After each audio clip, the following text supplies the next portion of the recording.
Hey, what's up? It's Kit time for another video. Today we talk about fast jigs. If you're new to this channel talks about the hows and whys of fishing. We cover everything from big game, ultralight, everything in the middle, including fly fishing.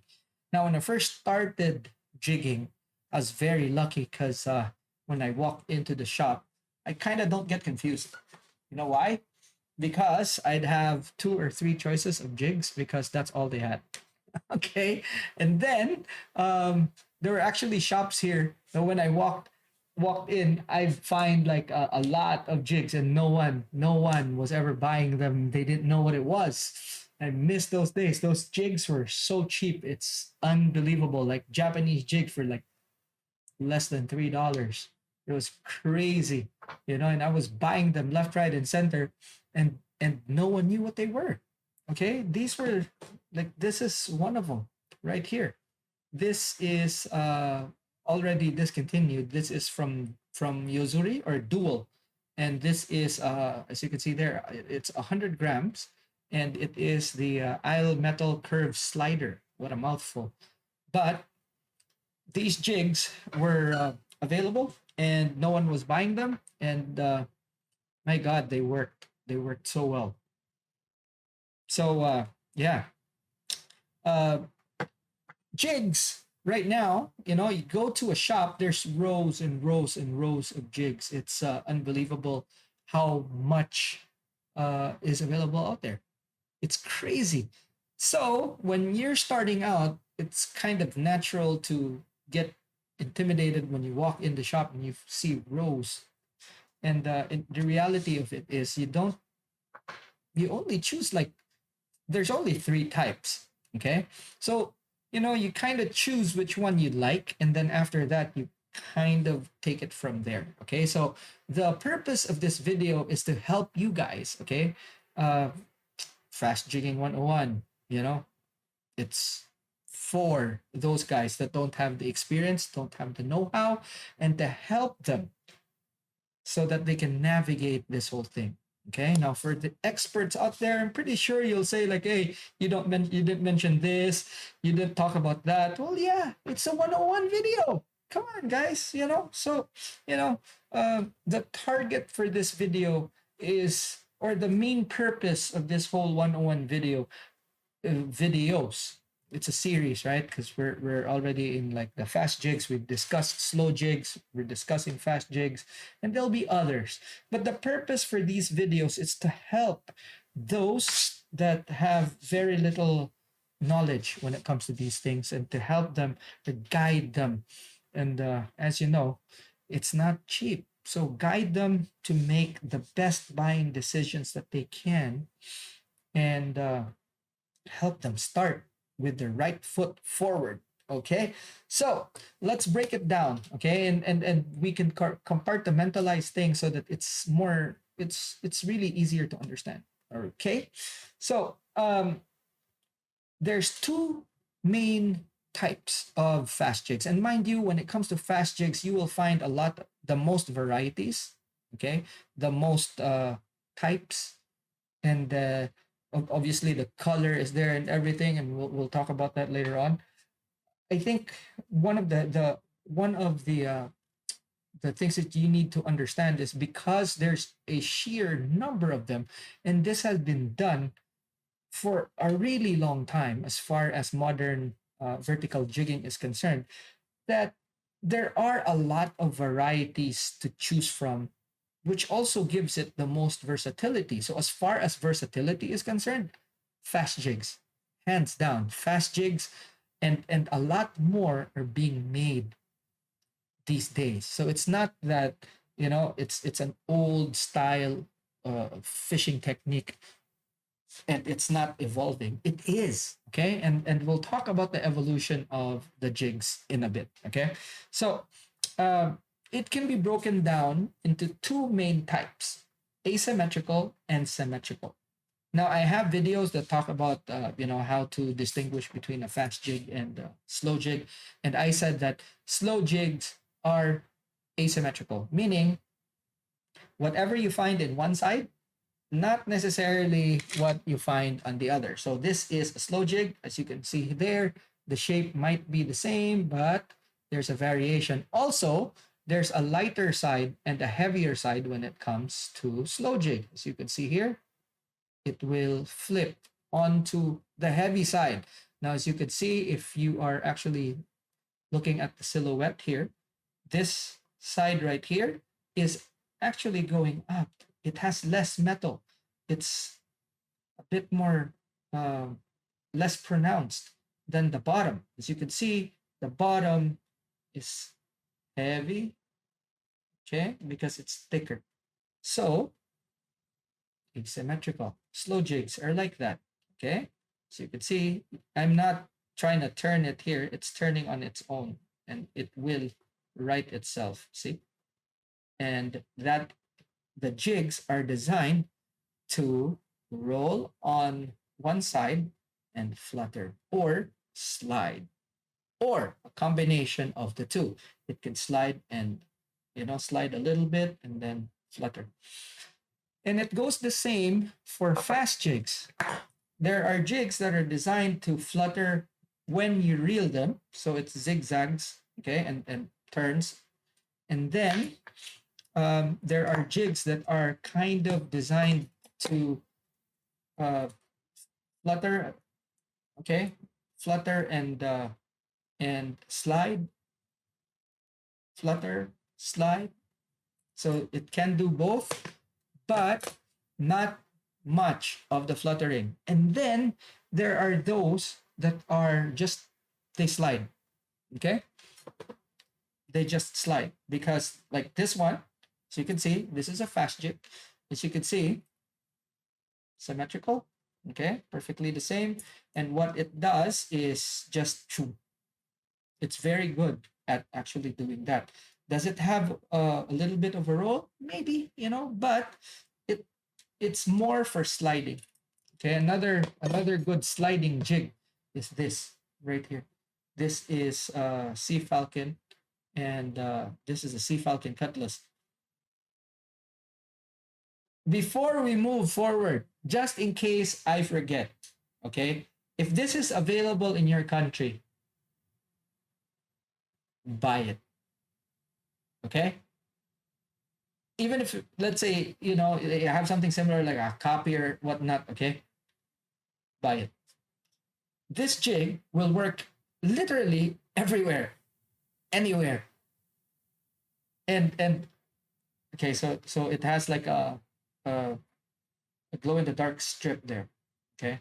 But this jig, if you can get it to work in your hands, and mind you, this is very easy to work, and this is one of those jigs from Sea Falcon that's just pure magic. So guys in the US, okay, if you don't know what this is, and if you see it, buy it. Okay, so this is the Manma Touch Yuo, or the real cutlass.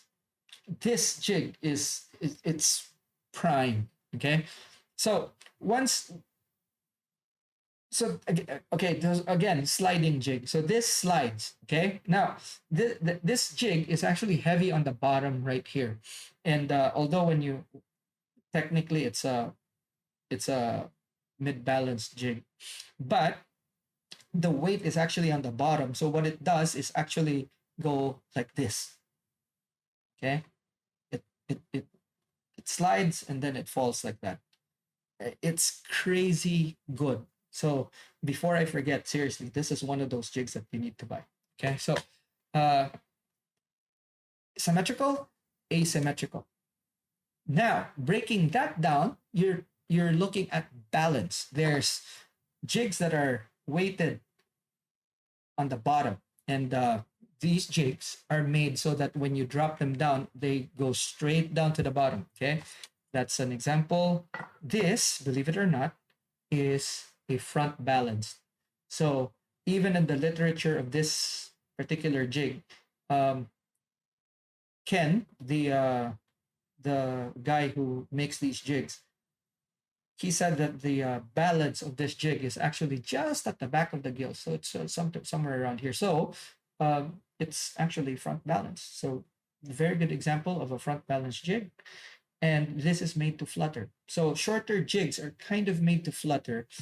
Medium length and width jigs are made to flutter and slide a little bit, whereas longer jigs, more than likely, they slide more than they do flutter. Okay, that's just how the water affects it. So those are the three types of jigs, and um, it could be that it's asymmetrical or symmetrical, but they kind of do the same thing. You will find a lot of jigs that flutter in the asymmetrical side of things. So like this one, okay, asymmetrical and long. And this has a little bit of flutter and slide.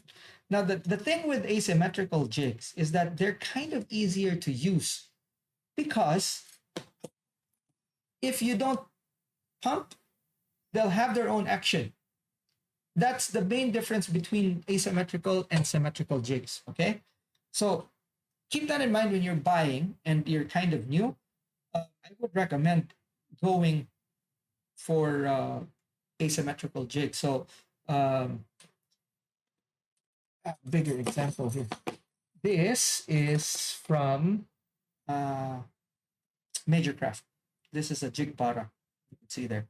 Okay. So as you can see, this has more of a rounded back. This one's triangular. See? And the jig will lay flat on the heavier side, which is usually the triangular side. Okay. And guess what? That's a surface. That's a straight surface. And what happens is when the water hits it, it will go like that. Okay. Now, this means that if you stop, you pop your rod up. Okay. Just when you're working it, you just jerk it up, boom, and stop, boom. Okay. What happens? The rod tip will load up, pop up, and the rod, when you do that, it'll make the jig jump. And when it makes the jig jump, because of how the jig is shaped, asymmetrical, boom, it'll go, whoop, it'll stop, boom. And then if it's made to slide, it will slide. If it's made to like this, flutter and have a little bit of a, uh, sliding motion, it would. Okay, but it needs that pop, boom. So for slow jigs, it will go like that, and then it'll probably slide backwards.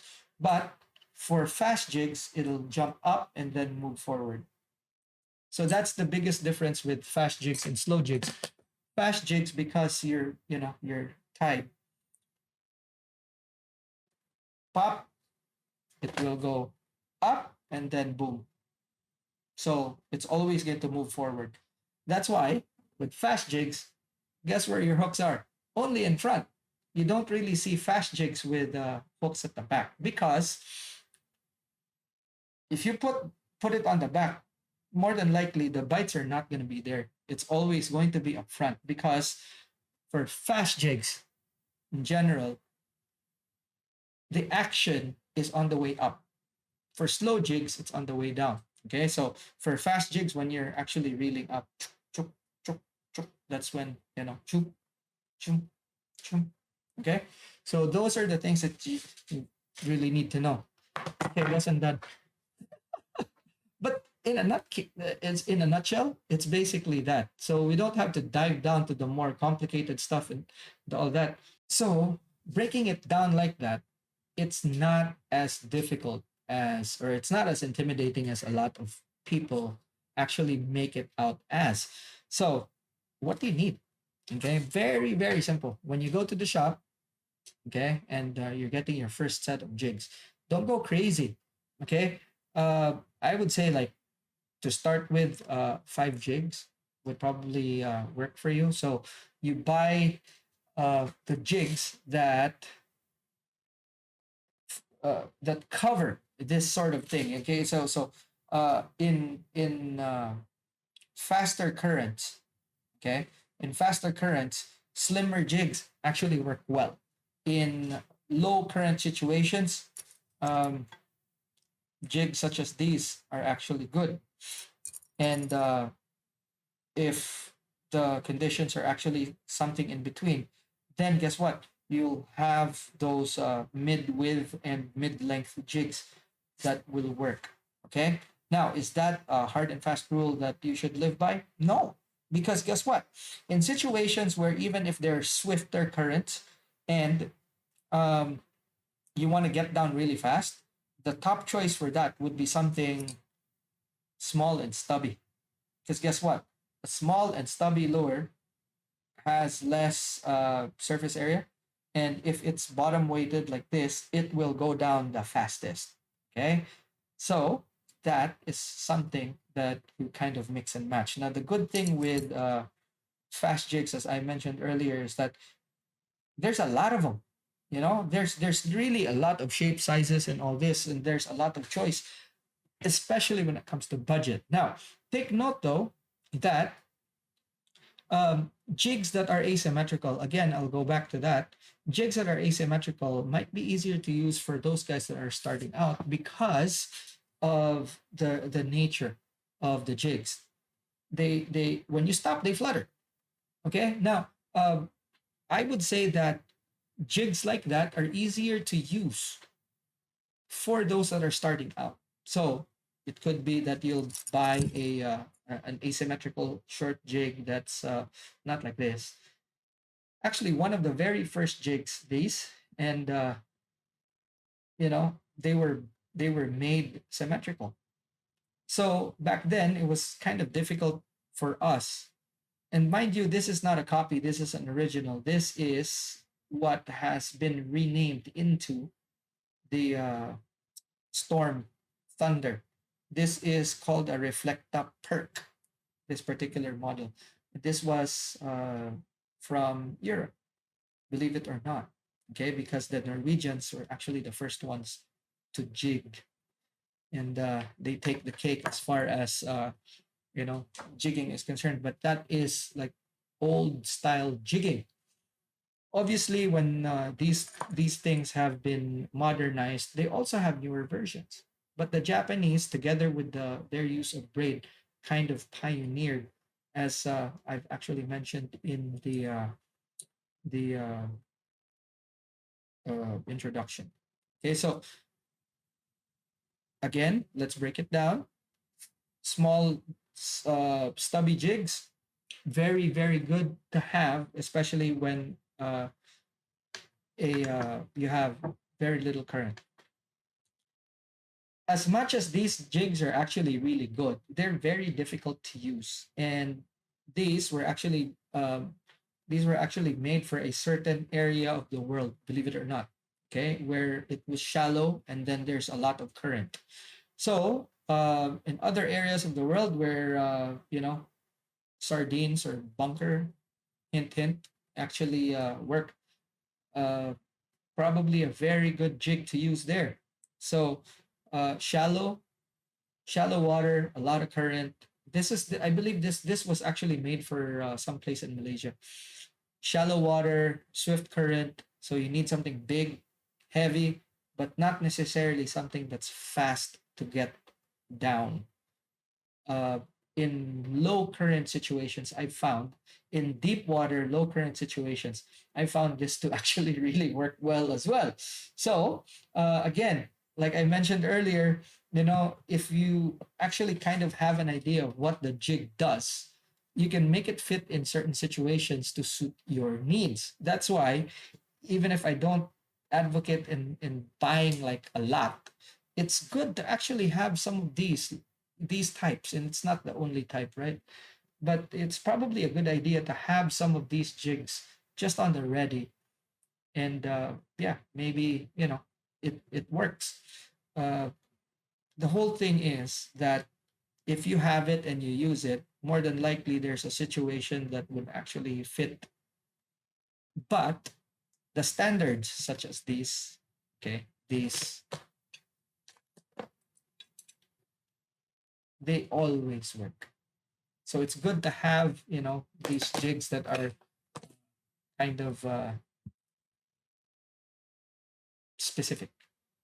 Okay, but jigs such as these that have proven themselves the world over, they're always good to have and always a worthy addition to whatever what do you call this, whatever collection you have. Now, uh, I know that there's a huge proliferation of Chinese jigs available, and a lot of people are kind of um, drawn. But of all the jigs that I shown you here, there's actually no Chinese jig, for a very good reason. Now, I'm not trying to knock on those jigs, okay? And everybody has a different budget and all this. And for first-time users, guess what? Little work. This is a Chinese jig. But again, be very careful with what you buy, because take for example, we take this asymmetrical jig, kind of this jig para. It's an original. Okay, so watch. Doesn't bend. Okay, and I tried to really do that. It won't bend because they mix the lead with something else, and it's a carcinogen. One of the metals is antimony, and the other is tin. Tin is very expensive. That's why when you buy Japanese jigs are kind of expensive, because when you mix tin in, it gets expensive. And especially with antimony, and antimony is actually a carcinogen. Okay, so um, you mix those in, and you get a jig that doesn't flex. What's the difference? Well, when your jig flexes, it means that it doesn't have the kind of action that it should be having. A very good example is when you catch a fish and you put it on the deck, the fish, kind of flops around and the jig goes all over. Guess what that jig will do? It will spin. Okay. So if you're buying and you're buying stuff like this, okay, you won't be able to bend it because of the shape. But when you're buying thin jigs, especially these types right here, okay, and these are slim, and when they will bend. Now this won't because it's Japanese. So yeah.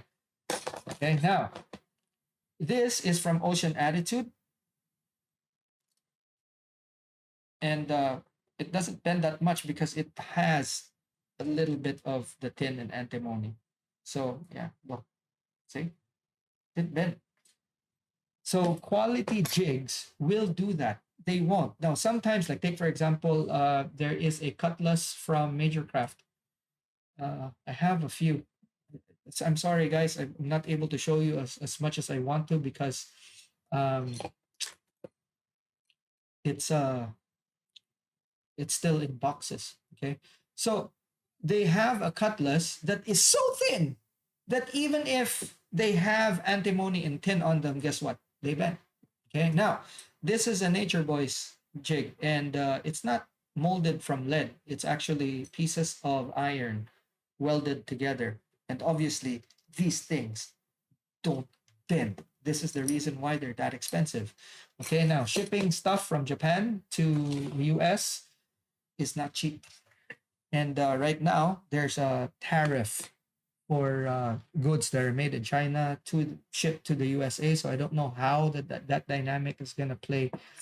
However, just take note that metallurgy is a thing for jigs, and that explains why Japanese jigs are expensive. Not only are they heavy to ship, but also because of the makeup of their metal. Okay, so another question that gets asked a lot is what weight of the jig. In slow jigging, we have 1 gram per meter. Now, very easy thing for me for fast jigs is to actually just double it. So 2 grams per meter. Now, you could say that it could be three, you know, up to you. But for me, my guideline is 2 grams per meter. Now, here's the thing, right? And this is how I came up with it. Now, when we fish here in what do you call this, in the Gulf, what do you think is the the the heaviest jig that I use? For at about 30 meters, a lot of my fishing buddies and I actually found that 60 is just about the max. And guess what 60 is? It's like two times.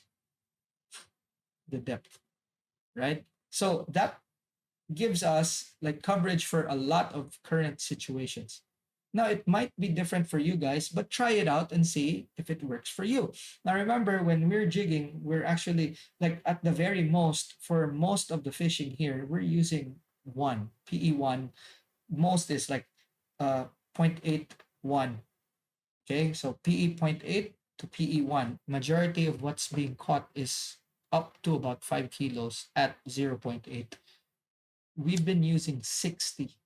Okay, and 60 is just about the upper limit. Of course, there are several instances where you use 80, but even if we looked at the data of what was being sold before, as far as jigs are concerned, the range is actually 20 to 60, with 30 and 40 being seeing the heaviest use.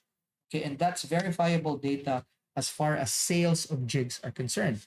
Okay, so um, you're you look at the ratio and you are looking at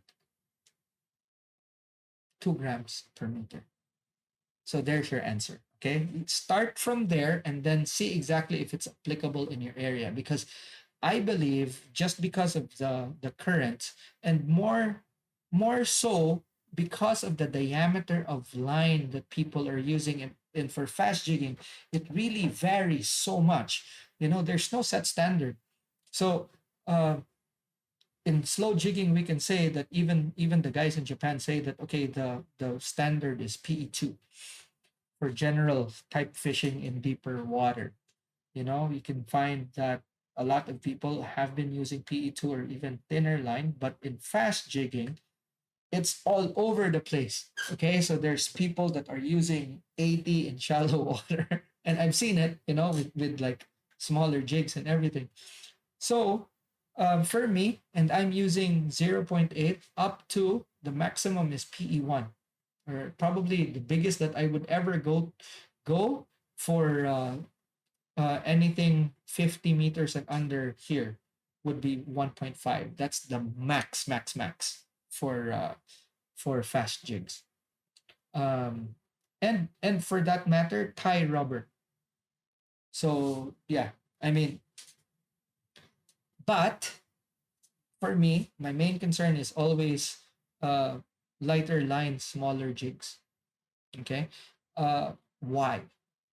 Well, guess what? You will catch more with smaller jigs than you do with bigger jigs. And yes, there's an argument that bigger jigs, bigger fish, and everything. But if you're fishing in an environment where the chances of actually hooking bigger fish is low, smaller jigs, especially in higher pressure areas. Okay. So, yeah, that's that. For me, 2 grams per meter, and I am using line that's not past PE1 in most cases. And the maximum that I would ever go to is PE 1.5 for shallow water fishing, targeting fishing up to 5 kg.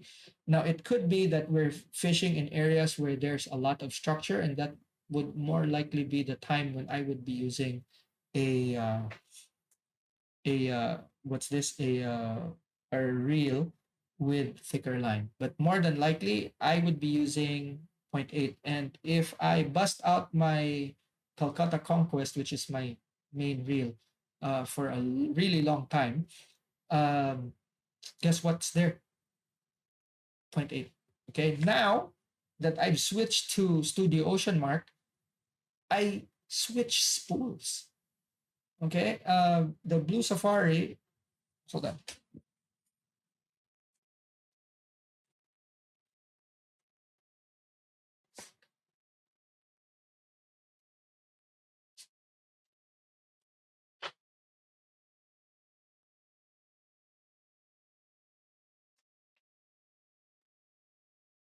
Okay, so the Blue Safari has see, it has one screw, and then you can pretty much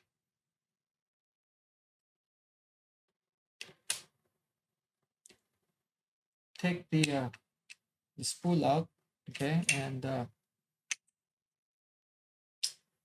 Okay, no bull, guys. This is why I'm showing this to you. Okay, this is my reel right here.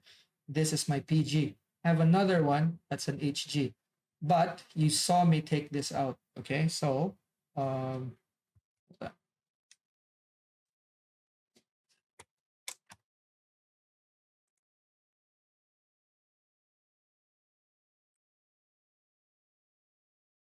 so as you can see, it says 1.5 300, and that's exactly what it has here.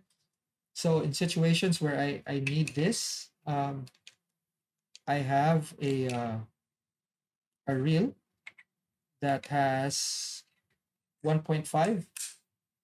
Okay, I can put 0.8 on another spool, and or I could just use my other reel that has zero point 0.8. Okay, so 1.5 on this, and then this spool actually has PE2. Okay, so if I, let's say I move places, I go spot a different spot where there's bigger fish, I need bigger what do you call this, bigger jigs, I just have to change my spool to the one with the thicker line. And there's another spool, the deep spool, that you could put in PE3 or PE4. It's really up to you. So yeah, being able to switch from like heavy jigs to lighter jigs in deeper water, shallower water, it's really something that uh, well, you need to be prepared. It's really when you're going out there, uh, it takes planning. So when you go, you ask, okay, what type of gear do I need? That's very important. So if I'm going out with my friends and they don't know where they're going, and they say like, oh yeah, we're going this and this and that, the very first thing I ask is, how deep are we fishing? And then what type of fish are we after now? Let's say I'm fishing with Barry, and then he has a spot with a lot of grouper. Guess what? I'm probably gonna put PE2, because if these are grouper, man, and you know, as soon as they grab, they go to the what do you call this? To the um, structure, and more than likely we're drifting in structure, and they're living in that structure. So as soon as the jig hits, you reel up, and that's another thing about fast jigging. Fast jigging, you only need to reach the bottom for a few seconds. Okay, as soon as you hit the bottom, boom, boom, boom, boom, boom. So you don't need a jig that will let you linger on the bottom. You need a jig to get you there. So use only enough weight to get you down. This is why it's very important for you guys to actually pay attention to the diameter of your line as well. So if your line is too thick and then the current is getting the jig, use a jig that will just get you enough, get you on the bottom, just one touch. As soon as you touch the bottom, guess what? You're gonna jig that up. So you don't need something that pins you on the bottom. You don't need a super heavy jig. You just need to reach the bottom, then start jigging. Okay. I guess that about sums everything up. I don't want this video to be longer than it needs to. And I really hope that you've learned something with this video. Alrighty, so if you haven't yet, and again, if you learned from this video, give it a thumbs up. Share this video, very, very important, so that your fishing buddies would know. Alrighty, your family, especially if you're guiding a kid to this whole journey, share it with him, and then have him sit and listen. Okay. If you want to support the channel, there's two ways now. Okay, you can check the bottom. We have caps that I've released, and these caps are very limited. As soon as we reach 25,000, I'm gonna pull the plug on them. Okay. I tried to keep the price as low as possible, so that it's affordable for everyone. I think I was able to actually reach a good compromise at $30, and they ship from the US. I think in Europe as well, but it depends on where you're at. Anyway, that, and if you want to help this channel move forward, you could either do the cap help me out there. And you get a souvenir, or you can actually click on that membership button. Alrighty, that's it for this video. Thanks so much for watching. I'll see you in the next one. Class dismissed.